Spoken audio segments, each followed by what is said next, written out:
Hi ಎಲ್ಲ ವಿದ್ಯಾರ್ಥಿಗಳಿಗೆ educate Karnataka ಚಾನಲ್ಗೆ ಸ್ವಾಗತ. KCET ಡಾಕ್ಯುಮೆಂಟ್ ವೆರಿಫಿಕೇಷನ್ ಏನಿದೆ ಅದಕ್ಕೆ ಒರಿಜಿನಲ್ ಡಾಕ್ಯುಮೆಂಟ್ಸ್ ತೆಗೆದುಕೊಂಡು ಹೋಗಬೇಕು. ಆದ್ರೀಗ ಎಷ್ಟು ಸೆಟ್ ಜೆರಾಕ್ಸನ್ನು ಮಾಡಿಕೊಂಡು ಅದನ್ನು ಅಟೆಸ್ಟೇಷನ್ ಮಾಡಿಸ್ಬೇಕು, ಈ ಒಂದು ಪ್ರಶ್ನೆಯನ್ನು ವಿದ್ಯಾರ್ಥಿಗಳು ಕೇಳ್ತಾ ಇದ್ರು. ಈ ಪ್ರಶ್ನೆಗೆ ಉತ್ತರವನ್ನು ಈ ವಿಡಿಯೋದಲ್ಲಿ ತಿಳಿದುಕೊಳ್ತಾ ಇದ್ದೇವೆ. ನಂತರ ನಮ್ಮ ಟೆಲಿಗ್ರಾಮ್ ಗ್ರೂಪ್ ಇದೆ, ಹಾಗೆ ಇನ್ಸ್ಟಾಗ್ರಾಮ್ ID ಕೂಡ ಇದೆ. ಅಲ್ಲಿ ಕೂಡ ಹಲವಾರು ಇನ್ಫಾರ್ಮೇಷನ್ಸನ್ನು ಶೇರ್ ಮಾಡ್ತಿರ್ತೀವಿ. ಜಾಯ್ನ್ ಆಗಿ, ಲಿಂಕ್ ಡಿಸ್ಕ್ರಿಪ್ಷನ್ ಅದೇ ರೀತಿ ಟಾಪ್ ಕಮೆಂಟ್ ಬಾಕ್ಸಲ್ಲಿ ಇರುತ್ತೆ. ಸರಿ, ಈಗ ವಿಷಯವನ್ನು ತಿಳ್ಕೊಳ್ತಾ ಹೋಗೋದಾದರೆ, ನಮ್ಮ ಕರ್ನಾಟಕ ಎಕ್ಸಾಮಿನೇಷನ್ ಅಥಾರಿಟಿ ಅವರು ಡಾಕ್ಯುಮೆಂಟ್ ವೆರಿಫಿಕೇಷನ್ಗೆ ಡೇಟ್ಸನ್ನು ಅನೌನ್ಸ್ ಮಾಡಿದರು. ಹಾಗೆ ಯಾವ ಡಾಕ್ಯುಮೆಂಟ್ಸ್ ಬೇಕಾಗುತ್ತೆ ಅದರ ಲಿಸ್ಟನ್ನು ಕೂಡ ರಿಲೀಸ್ ಮಾಡಿದರು. ಇದ್ರ ಬಗ್ಗೆ ಡೀಟೇಲ್ ವಿಡಿಯೋನ ಮಾಡೋದಾಗಿತ್ತು. ನಿಮಗೆ ಗೊತ್ತಿಲ್ಲದೆ ಇದ್ದರೆ ಯಾವ್ಯಾವ ಡಾಕ್ಯುಮೆಂಟ್ಸ್ ಬೇಕು ಅಂತ ಗೊತ್ತಿಲ್ಲದೆ ಇದ್ದರೆ ಚೆಕ್ ಮಾಡಿ, ಲಿಂಕ್ ಡಿಸ್ಕ್ರಿಪ್ಷನ್ ಅದೇ ರೀತಿ ಟಾಪ್ ಕಮೆಂಟ್ ಬಾಕ್ಸಲ್ಲಿ ಇರುತ್ತೆ.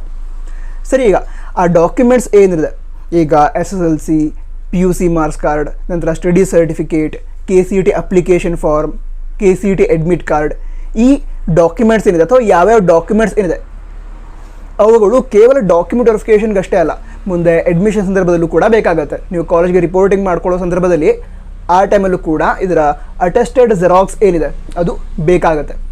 ಅದಂತರ ಮುಂದೆ ಅಡ್ಮಿಷನ್ ಆದಮೇಲೆ ಸ್ಕಾಲರ್ಶಿಪ್ ಏನಿರುತ್ತೆ ಅದಕ್ಕೆ ಅಪ್ಲಿಕೇಶನ್ ಹಾಕೋ ಸಂದರ್ಭದಲ್ಲೂ ಕೂಡ ಈ ಎಲ್ಲ ಡಾಕ್ಯುಮೆಂಟ್ಸ್ ನಿಮಗೆ ಸಹಾಯಕ್ಕೆ ಬರುತ್ತೆ. ನಂತರ ನೀವು ಬೇರೆ ಬೇರೆ ಸ್ಕಾಲರ್ಶಿಪ್ಗೂ ಕೂಡ ಅಪ್ಲೈ ಮಾಡ್ತೀರಾ. ಕೇವಲ ಒಂದೇ ಸ್ಕಾಲರ್ಶಿಪ್ ಅಂತ ಹೇಳಲ್ಲ, 2, 3 ಅಥವಾ ಅದಕ್ಕಿಂತ ಹೆಚ್ಚು ಸ್ಕಾಲರ್ಶಿಪ್ಗೂ ಕೂಡ ನೀವು ಅಪ್ಲೈ ಮಾಡ್ಬೋದು. ಅದಕ್ಕೂ ಕೂಡ ಈ ಎಲ್ಲ ಜೆರಾಕ್ಸ್ಗಳು ಸಹಾಯ ಆಗುತ್ತೆ. ಸೊ ಈಗ BEO ಆಫೀಸ್ಗೆ ಜೆರಾಕ್ಸ್ ಬೇಕೋ ಅಥವಾ ಇಲ್ವೋ ಅದ್ರ ಬಗ್ಗೆ ಇನ್ಫಾರ್ಮೇಷನ್ KA ನೀಡಿಲ್ಲ.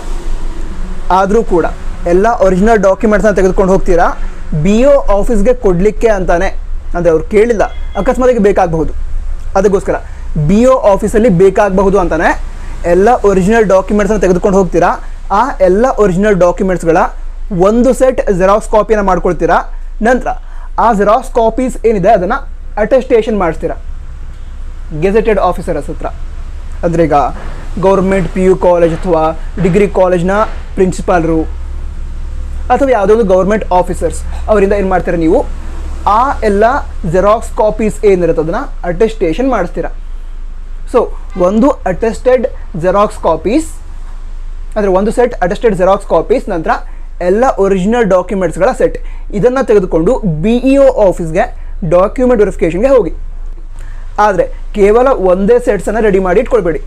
ಮಿನಿಮಮ್ ಒಂದು 4 to 5 ಸೆಟ್ಸನ್ನು ಮಾಡಿಟ್ಕೊಂಡಿರಿ. ಅಂದರೆ ಎಲ್ಲ ಡಾಕ್ಯುಮೆಂಟ್ಸ್ಗಳ 4 to 5 ಜೆರಾಕ್ಸ್ ಕಾಪೀಸ್ ಅದರ ನಂತರ ಅವೆಲ್ಲವುಗಳನ್ನು ಕೂಡ ಅಟೆಸ್ಟೆಡ್ ಮಾಡಿ ಇಟ್ಕೊಂಡಿರಿ.